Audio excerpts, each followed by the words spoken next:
Welcome to my garage.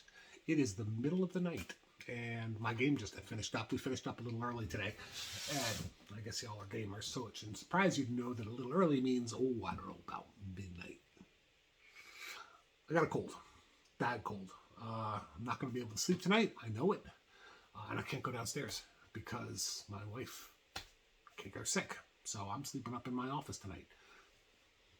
That's up here. But as you can see, it's pitch dark outside. And so I haven't had a time to make a video in a while.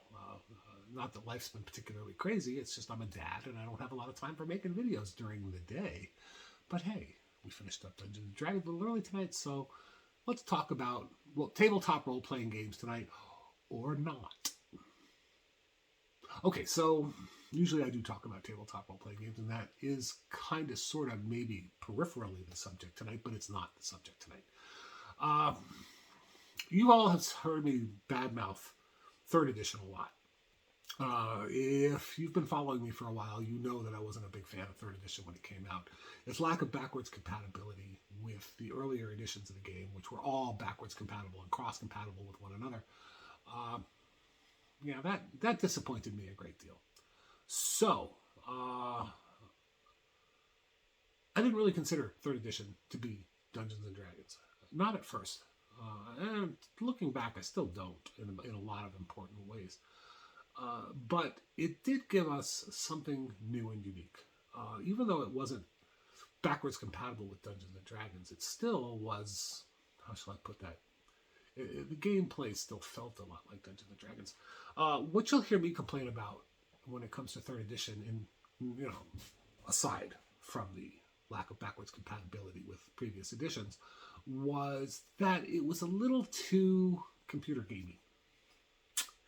The use of social skills, skills like persuasion and intimidation, that doesn't really belong, in my opinion, as a stat. That's stuff that should be actually role played. And, in my campaign they always were, but there's also an issue of computer games, which is a very different genre of role-playing game. At least I thought so until I met Neverwinter Nights. And that's what we're going to talk about tonight. So if you have a problem with that, just, come on back and visit us in a couple of weeks, because we'll be talking about this one for a while. Neverwinter Nights is not a computer game. Well, I mean, it is. But this game, as it comes wrapped up in this ancient package, this was the original Neverwinter Nights that I bought. These are on CD. There's like 5 of them in here. I'm not even sure a modern computer would run this crap.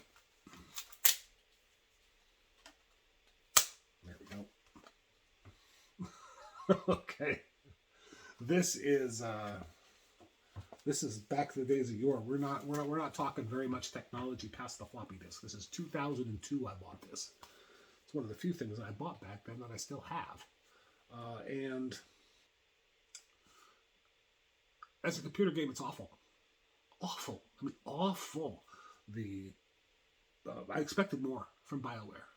Bioware was previously Black Isle Games, and Black Isle Games gave us Baldur's Gate. Right? One of the greatest computer role-playing games of all times. So I was expecting a lot from Neverwinter Nights, and it didn't deliver.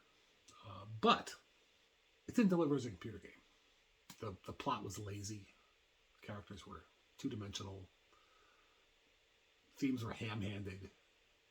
The adventure itself, even the maps, were kind of, I don't know how to put this, bad. But it came bundled with something brand new, something that had never been really thought of before, and that was a tool set. It had its own level creator, and it created a lot more than levels. You could literally create an entire game from scratch with it. And it included multiple tile sets for things like cities, towns, villages, rural areas, woods, dungeons, all kinds of things. And that was just to start with. That was in 2002. That was a long time ago. And needless to say, the modding community has added quite a few tile sets. It's really nothing you can't get now. So, this game is terrible. But the games that people have made for it, the mods that people have made for it, the custom content that people have created for it, have turned this into the best video game ever made. Because it's not really a video game. This is, for all practical purposes, one of the very first virtual tabletops. Now, I ran when my wife was finishing up her school. She had to do an internship in New Orleans, which, by the way, amazing place. Amazing place. I will, before I die, go back and eat a king cake for Mardi Gras. That I'm going to do again before my time on this earth expires. But even otherwise, the people there are fascinating. It is a complex culture. Stay away from the cops. Super corrupt. But otherwise, a wonderful place.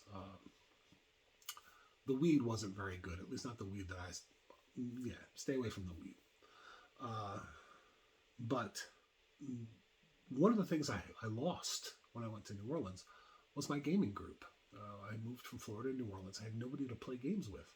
So I basically decided to stick my nose into this wonderful video game that I'd been playing for a while, that I knew could create custom modules and I knew could had a DM client, and I would try to put an online group together, and I succeeded beyond my wildest dreams. I ran a Neverwinter Nights campaign, a custom Neverwinter Nights campaign for 3 years. There was a website back then. It's gone now, at least in its original version, it's gone. There's kind of a new site up that uses a similar name, but it was neverwinterconnections.com. Do not confuse it with neverwinterconnections.org, which is the new site that's up trying to do basically the same thing. But I was at neverwinterconnections.com Hall of Fame DM for 2 years. It was amazing. The people were amazing. The games were amazing. And I ran a custom built campaign, a campaign that I built in the toolset. I created my own campaign, not based out of the Forgotten Realms, which is the default campaign setting for Neverwinter Nights. But using the toolset, I created Realmord, which is a large city in Greyhawk. And I ran my own Greyhawk campaign for about 3 years. And I had very low turnover. Most of the same players that started that campaign ended that campaign with me. We had a great time. Now, what I'd like to do for the next few episodes is talk to you about this game, because it is one of my favorite games, and it is, in a very real sense, it was a virtual tabletop before there was a virtual tabletop. Now, I've gobbled up about 9 minutes here talking about how wonderful this game is and giving you my personal history, which is probably the most boring thing you've ever heard. So again, if this is not a subject that interests you, that's fine. But what I'd like to do tonight is show you how the tool set works. We're not going to build an entire module tonight, but we are over the course of the next few episodes. I think it'll probably take 3 to get the basics, and maybe just do a kind of optional episode at the end for folks who want to know how to do some of the really crazy advanced stuff. But what we'll do just tonight is we'll show you how to build a basic area, and I'm betting that even after I've shot my mouth off for 10 minutes saying basically nothing, we'll be able to get this video done in an hour and show you how to run, how to build the basic starting area using the basic mapping skills for a Neverwinter Nights campaign. Okay, well, the first thing we have to do is open the tool set. Where that tool set will be found, it depends on which version of Neverwinter Nights you're using. This is the Steam version, so the root directory for the game is in the Steam folder. Track down the root directory for the game. That's where you'll find the tool set. This is the Steam version of the enhanced edition. There's kind of a catch-22 on the enhanced edition. It's a little unstable, and it doesn't always work all that great. But it also has added functionality. If you're using the older version, the non-enhanced version, like the Diamond Edition or something like that, you will find the tool set again still right in the root directory, but it'll have its own folder on your hard drive in the program files. So track down the NWN toolset, and then open it up, and this is what you're going to see.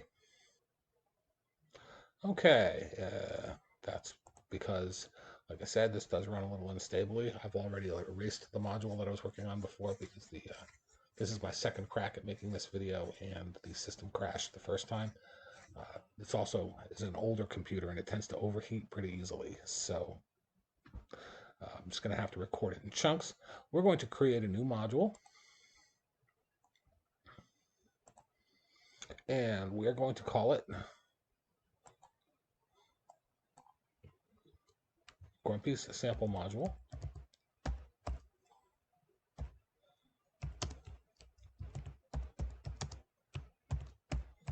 And let's go ahead and create our starting area.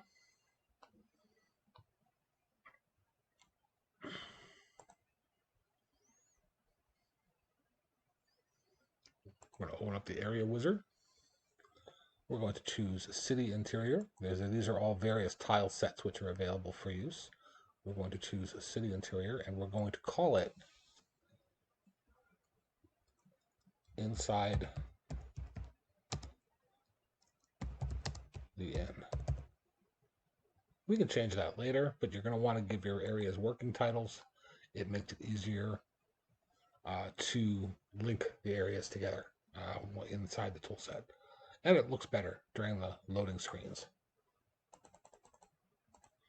Okay, so we're going to make this 3 by, say, make it a very small area. Say 3 by 5 should be big enough. We can make it bigger if we need it, but we don't want a large area. This is going to be a small inn on the outskirts of civilization. And we're going to go to, we're not going to launch the area properties dialog. Usually in this game you probably will. It depends on what kind of game you like to make. But for this particular area, we're going to just use the default settings. And open the area in the area viewer, finish. We can close this up. We'll make new areas as we need them. We do not have to make all of our areas up front. Okay. And this is the starting area. You'll notice that it comes kind of with a little default room attached. We don't really want to use that.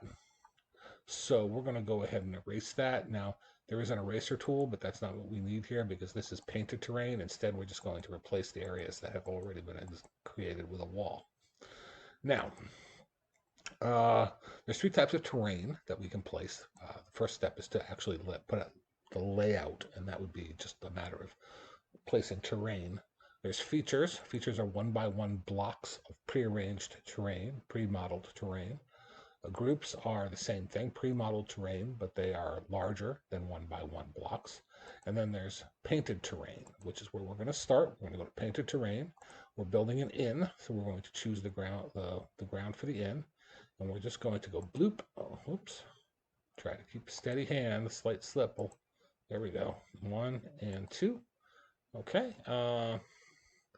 Then we are going to throw in a feature. We need a kitchen. So we're going to go there and we're going to grab the kitchen.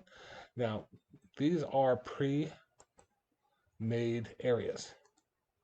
Now, when you come up, that means the door is going to be in a specific place. When they come up, you're going to use your right click to rotate the tile to make sure the door is where you want it. Okay, so in this case, we want the door facing south. Boom. Okay, we've got our little kitchen. If we wanted to do something different, if we wanted to have an area with a different kitchen that we handmade, that is something we're able to do, but we are trying to create a quick and dirty starting area. So we're just going to use a pre-made set. We are also going to put a little storage room next to that. So for that, we're going to use just an empty room. To create just an empty room, there's a dirty trick that we can use. I like to use the terrain, painted terrain, and we just paint a doorway. And if the doorway doesn't connect to anything, it'll just create a little room that it'll connect to. Technically, this would be considered a hallway space. Okay? If you don't like the way it comes up, just click it a couple times, it'll change. In this case, I clicked it a couple of times to get rid of the lights. The lanterns were lit, and I want the storage room to be dark. So I clicked it a couple of times, and now the lanterns are not lit. Okay? So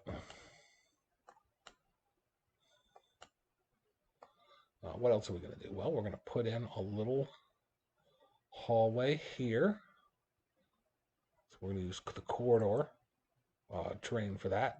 Boom. Boom. Okay. And now we're going to put in our first in room. This is the little room where people who are either too drunk to leave or too poor to afford a real room. There's just a little room here where they can sleep.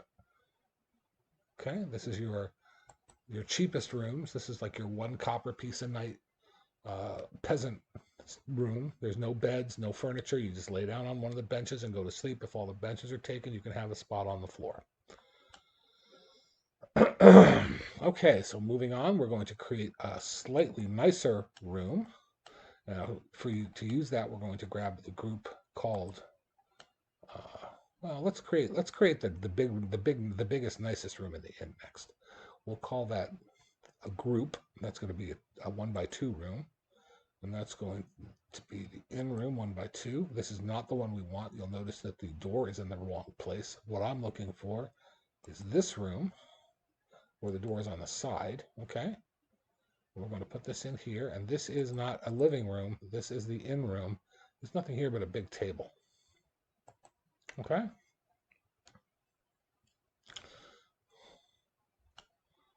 You know what? I don't want it. This is a great room. I like it. A little private banquet room. But this is a small inn on the outskirts of civilization. I don't like it. I think we're going to make this a simpler thing. So we're going to go to the living room. Ba-boom. Again, we don't want to use this one because the door is in the wrong place. We're going to grab this one.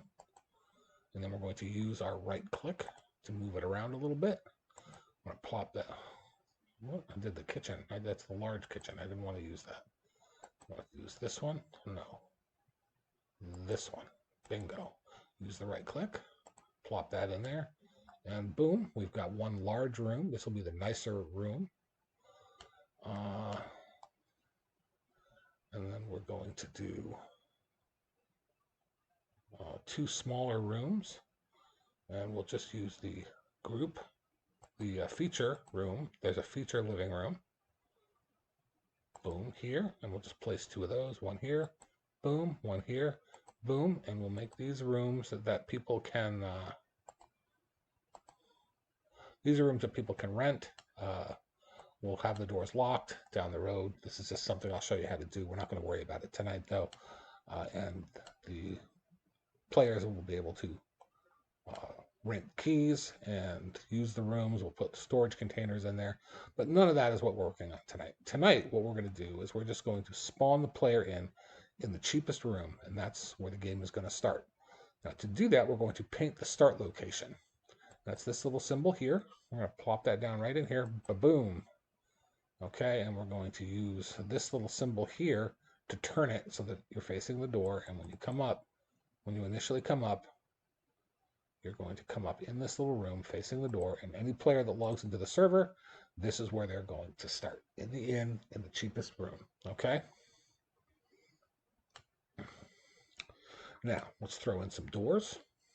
We're almost done with our starting location here. We're going to go to Universal Wooden Doors. We're going to select one. I like this one for this particular tile set. It matches nicely. Some of the older doors I didn't really care for. This is one of the newer ones. Boom. Boom. This is the 1.69 version of the game, which was kind of the ultimate version of the game.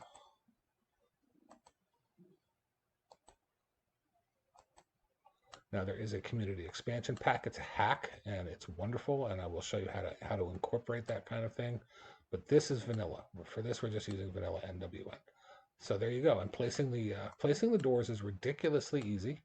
You just grab it, da-da-da, and it sits there and waggles around, and you find the door that you want to find the doorway that you want to place it in. And all you have to do is get close. See, and it snaps right into place. Boom. See? So here's the storage room. We'll put the door on there. Boom. Okay. Now, I don't think I want to put a door on the kitchen. Okay. I just don't think it's necessary. Okay. So we're not going to put a door on the kitchen. We are going to put a door in from the outside. So that's the next step, is we got to put a door on this wall over here. before we do that, I want to take a look at the in room here because it's not exactly like, what are these two walls here? I don't think I like those two walls. So rather, what I'm going to do is I'm going to just pick a different tile. So what I'm going to do is I'm going to go to tile sets, to terrain, and I'm going to choose in like this, and then I'm just going to click. I'm going to put the there's two areas here that are painted with the tile, with the in tile set terrain. I'm just going to pick one. I'm going to click on it, and it's going to completely change the arrangement of the room, completely random. Boom, there's a different tile set. Okay, that looks a little bit more open, a little better. Perhaps too big though. How about if I click it again? Oh, there you go. I like that. Okay, that's good, but I don't want the wall there. Okay. So those are my choices. Now this wall we're going to wind up getting rid of when we put in the new door. So I think I'm going to, in retrospect, I'm kind of liking the way this breaks up the room into two areas. I like the idea of having a little quiet corner that people can hang out in. So rather than mess with that, maybe I'll use some placeables and put a little table in over here or something. Good. So this is a starting area. We're going to put in a feature. This is a 1x1 square. We're going to use something called an area transition. Now there is something called door transition. This is what you would generally use, okay? And the door transition would fit in like so. You would place it here. Now we can't because obviously we didn't make the map big enough. We would have to increase the size of it a little bit to place it here. But it would change the way the room is set up, and I don't want to do that. What I want to use is this, which is the in room door in. Okay, I'm going to place that right here. Boom. Okay. Now we've got an area transition door, and the function of an area transition door is to give you a place to leave the map and go to another map. So we're going to have to throw a door in on there. We're going to universal wooden doors. We'll just use the same door model. Kaboom. Okay, now that door is placed. Now, when you're placing a door that's going to be used as an area transition, you want to go into the door properties. All the placeables and models have property windows that you can use to actually change the way they look, add a lock. There's just a whole bunch of different things that you can do here. This is your script set. For example, this dictates what happens if somebody destroys the door. Okay, these scripts are written. If I don't know, if you're good with C, you'll recognize how these scripts are organized. They're very simple little scripts. Some of them are much longer. Okay. Uh, you'll learn how to write the scripts extremely quickly. If you don't, then you don't have to worry about it because there's script wizards that we can use to help. Again, that's outside what we're going to be doing today. Today, we're just going to set up a quick starting area. So this is our starting area. And the next thing we're going to do is we are going to learn how to place creatures in this area. Placeable. We're going to have some people wandering around. Just the basics. Again, we're not going to set them up with conversations. We're not going to get fancy with it. They're just going to be little set pieces for now. We'll talk about how to do the more advanced stuff a little later. Now let's save. Like I said, this whole setup can be a little unstable, so save frequently. Next up, what shall we do next? Oh, right, we completely forgot. We need to. I went into the properties window for the placeable, and then I completely forgot to do what I went in there to do because I got so excited about talking about it. We need to change the door tag. All of the placeables, creatures, pretty much everything on the board has two identifying features. One is your tag, and the other one is your resref. Blueprint resref. Okay? Now, the resref we're not going to mess with, but the tag we're going to change. Okay? And we're going to call this indoor And let's identify it as INT for interior. And we're going to say OK.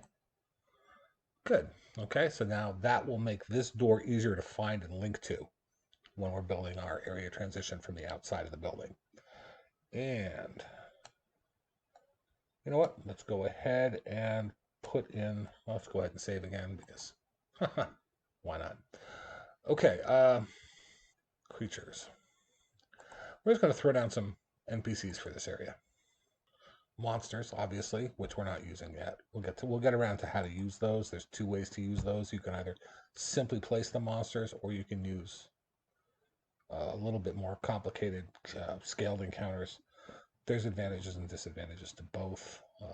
Scaled encounters tend to be less resource intensive, so that tends to be what most people use the most of.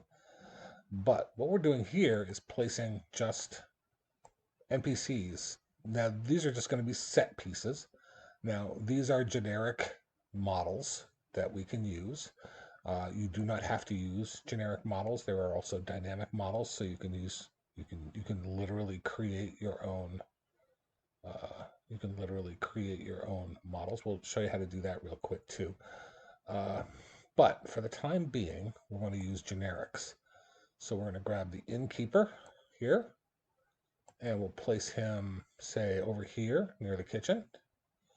And we'll have an innkeeper's wife. For that, we'll use let's use waitress.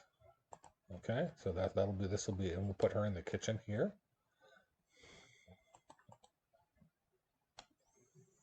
We're going to have to throw down a placeable because this kitchen doesn't have an oven, and I want an oven. So I'm going to put that there. Boom. And we're going to add a placeable. Placeables are furniture items, and we can use placeables to completely furnish whole areas. Like this area over here is completely empty, so we're going to fill that up with empty boxes and things. But I want to put an oven in here. This is not acceptable. You can't have a kitchen without an oven. Nice little storage here, but I want an oven. So I'm going to go into, we'll call this innkeeper's wife.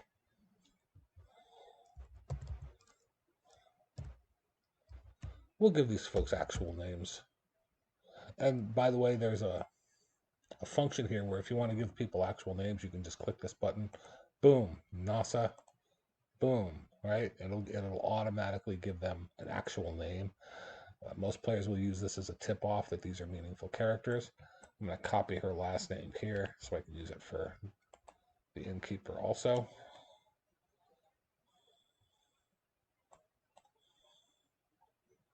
Properties.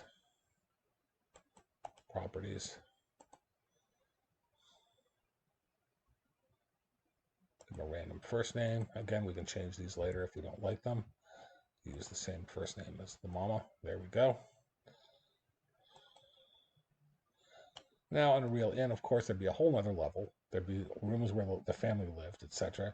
We're just going to count on the player's suspension of disbelief and ignore that because I don't want to put in stairs. I don't want to put in an area transition. I don't want to build the whole areas. I just want to try to create kind of a plausible start area here. You can do as much or as little work on these maps as you wish. Okay. You can even use placeables to turn this into another bedroom that looks different. In fact, I probably should erase one of the smaller rooms that I placed and use a custom built room just because I don't want all the rooms to look identical. But I'm not going to worry about that right now. Like I said, quick start area. So how to use a placeable. We're going to go into this menu here. This is the placeable objects menu. And I'm going to go into miscellaneous interior. And in here we can find beds, chairs, altars, candles, just all kinds of stuff. And this is just the menu for the vanilla version of the game. Once you install and start using the community expansion pack, you literally have thousands of placeable items available to you. So what I'm going to do is look for oven. Here we go. And I'm going to place an oven right here. Boom. And of course we've got a.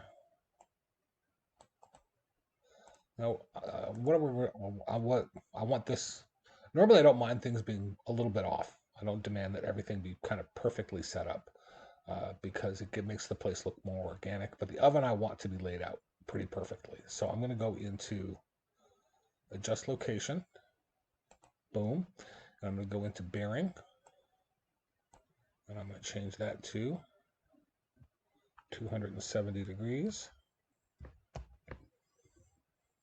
Boom. And that's exactly 270 degrees. And I'll place it a little out of the way here. And how about a table? Nice table.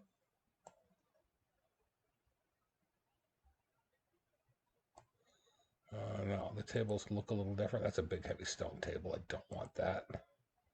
Don't want that. I want this one, which is a nice, simple little table. Nice, rickety looking kitchen table.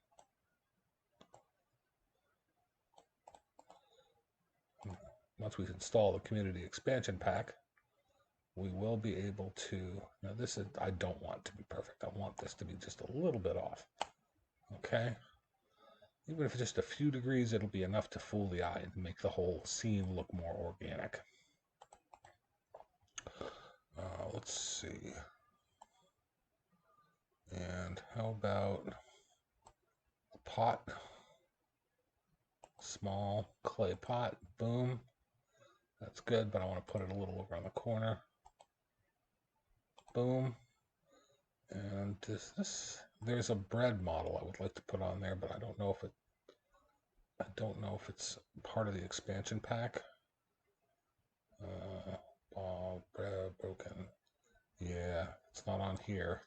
Let me check one of the other menus. I may not be able to do it because here we go. Bread. Boom. Take a piece of bread. Plop it down right there. Boom.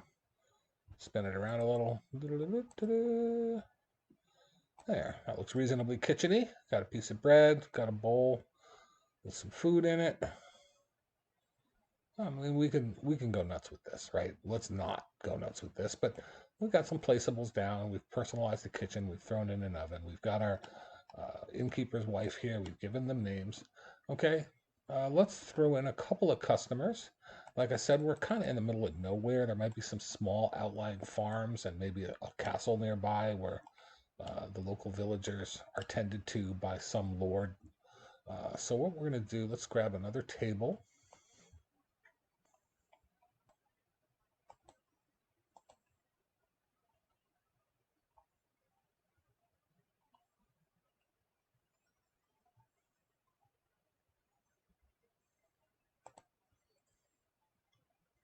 Boom.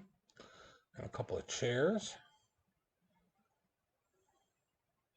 Now, there are ways to start characters out sitting in chairs. Again, that requires scripting. That's not what we're doing tonight. We're not working on scripting. Chairs. Nice wooden chair. That's a little fancy. That's a little plain. That's a little luxurious. There, it's a nice little kind of wooden chair that kind of matches the table. Put that there. Put this here. Players will be able to sit in most of these chairs, by the way. They've got scripts attached to them that allow the players to actually use them. Okay, and one more chair here. Okay, like so. And then we'll have the addition of just a few little details here and there can really give generic areas more personality. So don't hesitate to do that. If I can grab candle number 3, how about?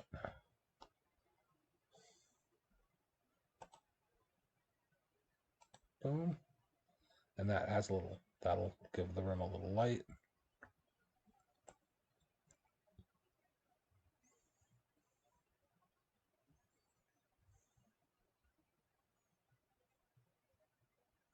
I was hoping I could find a cup. I probably will eventually if I look hard enough, but let's not waste our time with that right now.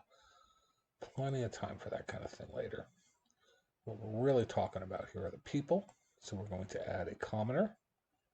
Well, let's say 2 commoner males. Boom and boom. And a commoner female. Boom. And we don't want them all to be facing the same direction, obviously. So what we're going to do is we're going to grab everybody except the wife, because we've already, oops, I didn't need to grab the placeables. One,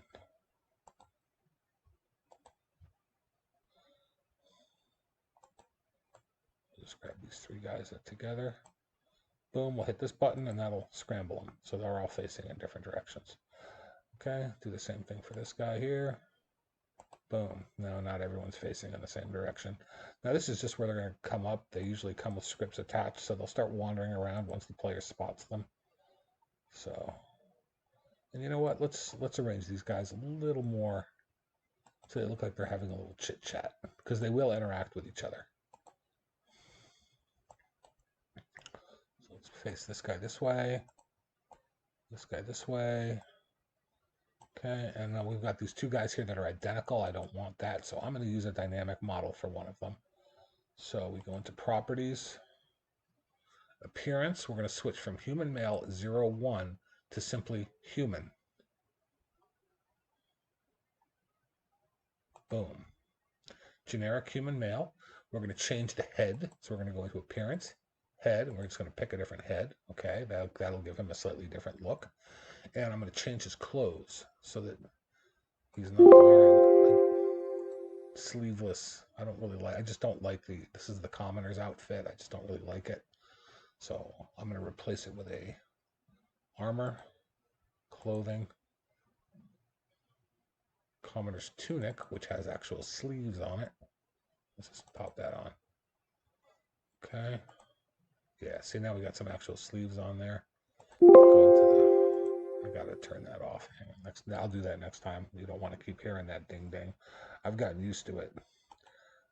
Take this, we're gonna, yeah, see, this is the commoner's outfit. Now, while we're in here, let me just show you a little trick here. We go into here, we can change the appearance of this as well. Okay, so we could just add sleeves. We're gonna go to right bicep, boom. Left bicep, boom, okay? And now we've added sleeves to that model. So, there's multiple solutions to any problem. Okay, so there's our other person. Say never worn again, because it really is annoying. And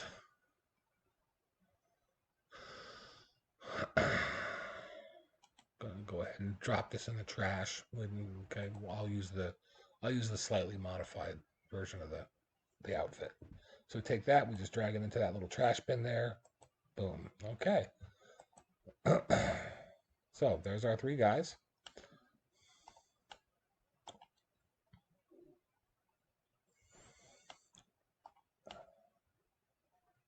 And I gotta tell you, I'm quite pleased with this. Oh, there's something important that I forgot to do. Oh no, I think no, interior door. Okay, we're good.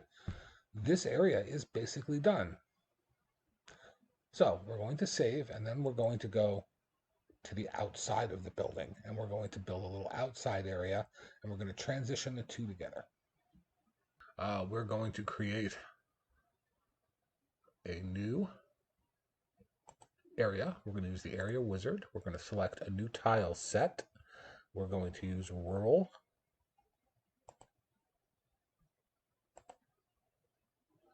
We'll use the default size for now. We can resize it as we go if we need to. And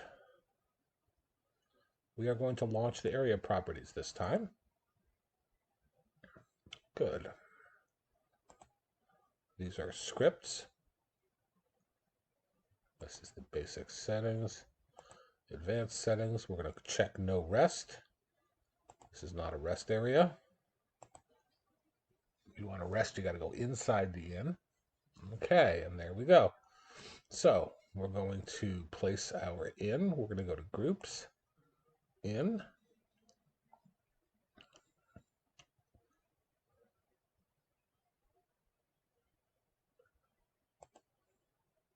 Again, there's no law that says you have to actually use the same model for the inn that they they tell you to, it's just an in.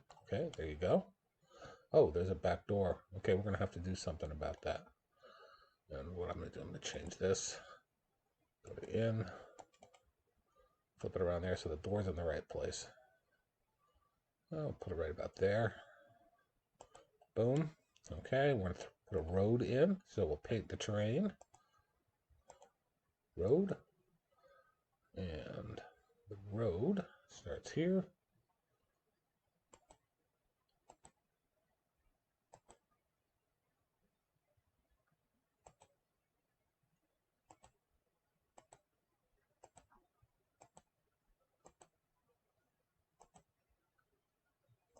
And there's a little up to the front door. Good.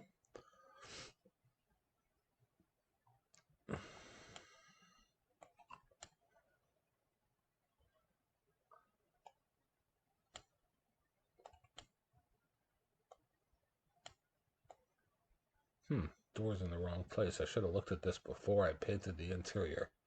Let's go ahead and back that up. Let's see, we'll go to eraser. Boom. Okay, let's go to building groups. We'll find a different building that fits the things a little better. We'll go to... Oh, that's not bad. Yeah, that's not bad at all. So maybe we'll use this as our in.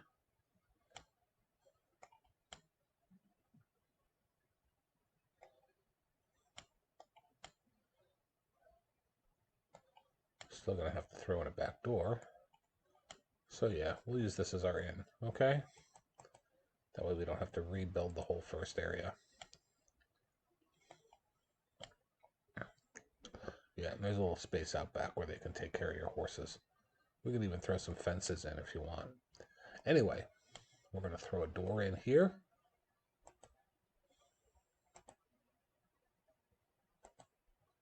This is the door we used on the inside, so this is the door we'll use on the outside. We will call it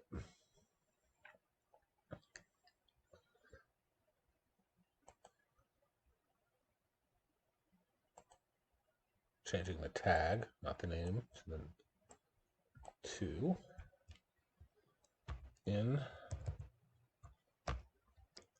door underscore ext.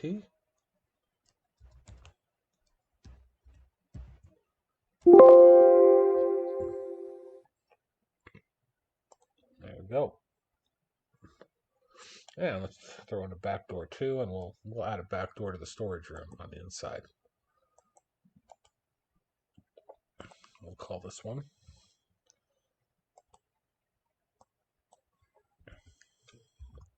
in door underscore back underscore ext.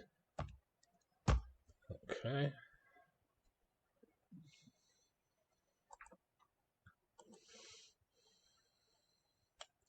And we'll make some changes to the inside so that that door will have something to link to. We'll add a door transition. Next up, we are going to add some terrain features here. Let's go ahead and raise the terrain here in the northwest corner. So we're going to go to terrain. There's a raise lower feature. Okay, right click to raise it, and then left click to lower it. Okay, we're going to raise it up a little, create kind of a cliff here. That, good. Okay, and then we're going to throw in some trees, do a wrap around here. 1, 2, 3, 4.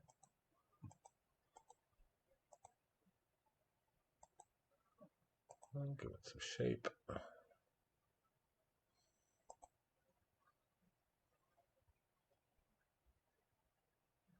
Same on this side.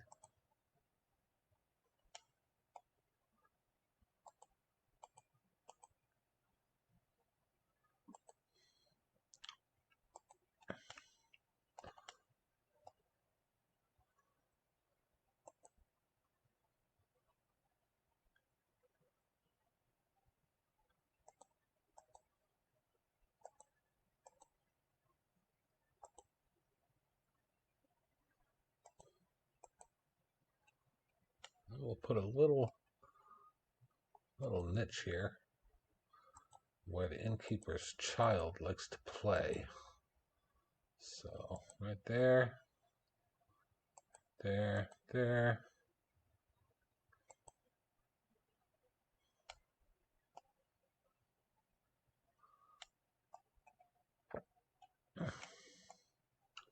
Doesn't have to be that big. Boom. Or we could do it like this.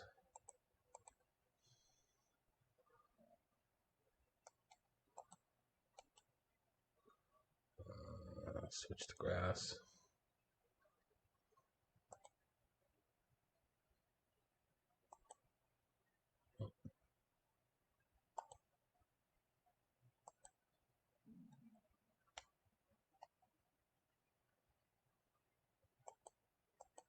There.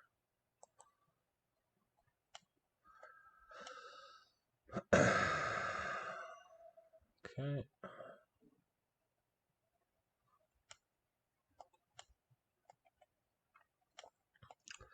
And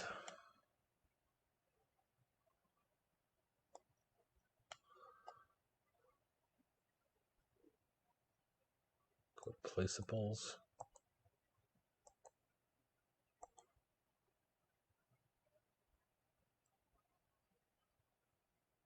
Miscellaneous. Well. Boom. Boom. Okay.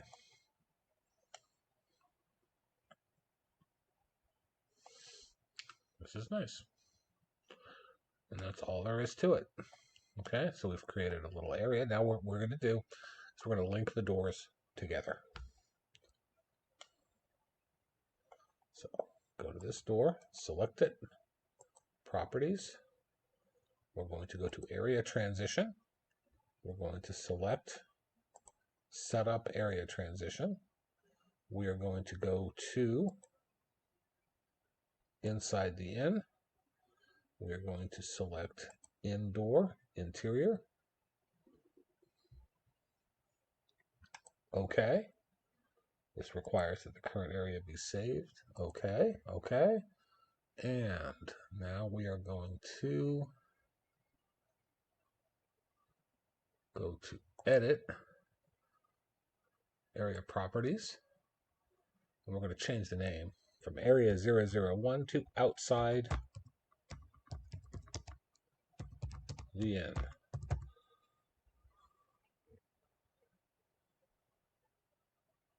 Should have done that when I set up the area originally. That will not break the links or anything. That's perfectly reasonable. Okay, and now we have our starting area is done. Just so that we're ready when we do our next video where we explore the idea of actually building a dungeon out in the nearby woods, what we're going to do is we're going to put in an area transition here. Now we're going to do that. We're going to go to paint triggers, area transition, new area transition, boom, boom, boom, double click, creates a little field there that we can use as an area transition, and we'll call this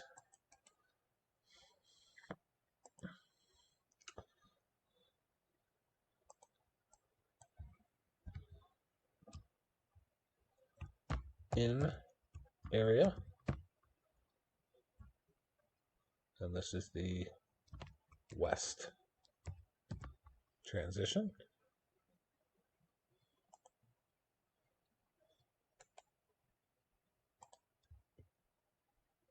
We'll copy that with Control-C. Place another one there, and we'll call this one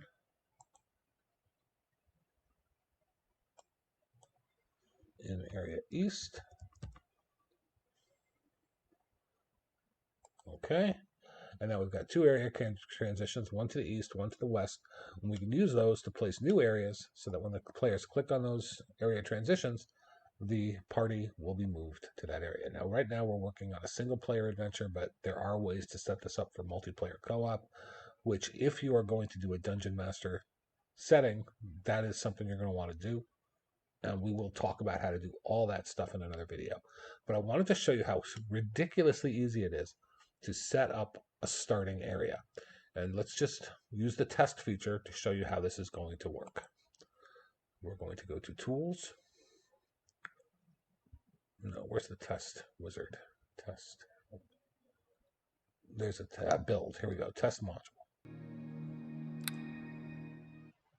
And boom, we're in. When you use the test module button, you are going to find that you enter the game very quickly. This is, it skips all the menus and then it just defaults to whatever character is on your local server.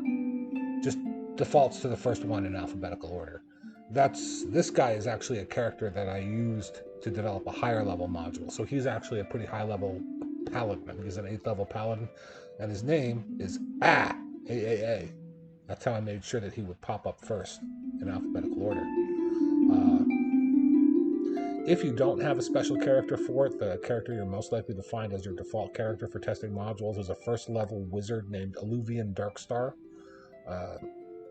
She's fine for most uses. Again, when you start developing higher level modules, you're going to have to start using higher level characters in order to test the module. So that's what we've got here. Let's take a quick look around the module we've built. Now again, these people are set dressings. We can't talk to them yet. Here's one of the here's one of the nicer, the small rooms. Here's the super expensive, larger room.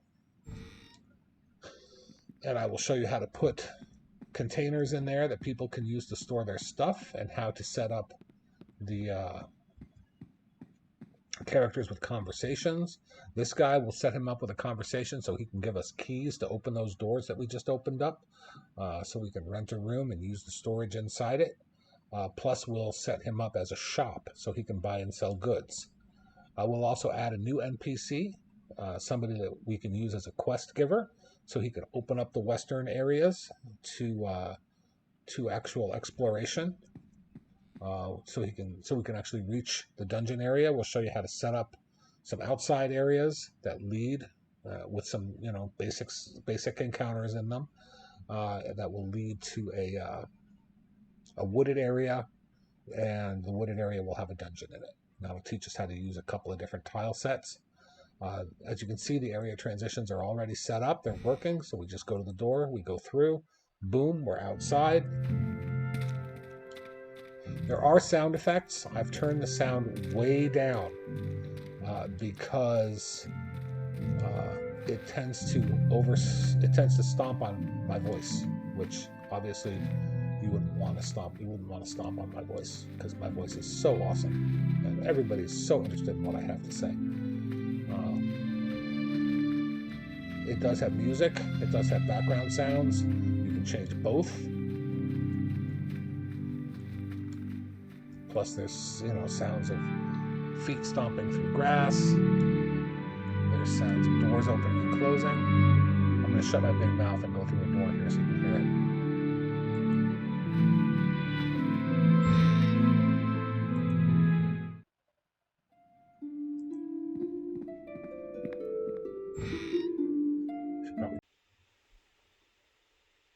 And we're done. Forgive the mess. Been up here for a while. Like I said, it was game night tonight. Anyway, we're done for tonight. Now, here's the thing. What we just did was build a basic starting area, which as a video game probably wouldn't be worth much. I mean, we have to give conversations to the characters. We have to set up the shops. But here's the thing.